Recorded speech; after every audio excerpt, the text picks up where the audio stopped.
Hello, language learners, and welcome back to Grammar Adventures with James.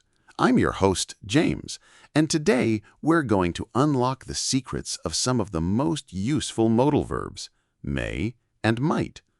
We'll also learn how to use them with have to talk about the past. Let's start with our first slide, which covers the basics of may and might. Both may and might are modal verbs used to express possibility or permission. May is used for the present and future tense, while might is used for the past tense of may. The forms are simple, just like other modals. For the affirmative, you would say I, you, he, she, it, we, they, may, might, go. For an interrogative or question, you'd ask may, might, I, you, he, she, it, we, they, go. And for the negative, you simply add not. I, you, he, she, it, we, they, may not, might not, go. Now, let's look at our next slide to see the different ways we can use these words.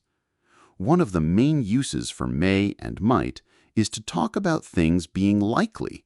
We use may for the present or future, and might is used as the past tense of may in indirect speech. For example, we may stop to see Disney World on the way to Miami. Might can also be used to show weak probability. For example, Andy might forget about Ted now that he's in jail. We also use may and might to ask for permission. They are both used to ask for permission in the present and future tense. For example, may I see your ID, please? They can also be used in polite requests or offers. And finally, may can be used for expressing a wish.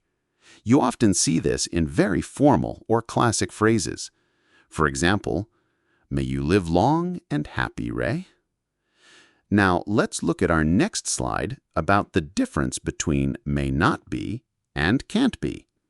The difference is important. May not be means perhaps is not, while can't be means is certainly not. Now, let's move on to our next slide, which covers how to use these words with have to talk about the past. The pattern may, might, plus have plus VPP is used to talk about things that perhaps happened in the past. For example, Jill may have changed her mind and decided not to go to Brazil.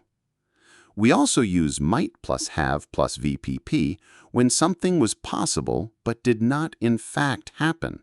For example, if someone survived a dangerous situation, they might say, "You might have been killed in that stupid war." This refers to an action that was possible but did not happen. Now, for our final slide, it's time for some practice. Please take a look at the exercise slide. You'll be using may, might, and may have and might have to complete the sentences. Remember the rules we just discussed. Is it a present or future possibility, a polite request, or are you talking about a past event that perhaps happened or didn't happen? Do your best, and remember, practice is the key to mastering these grammar points. We've covered a lot today. Keep practicing, and your English is going to shine.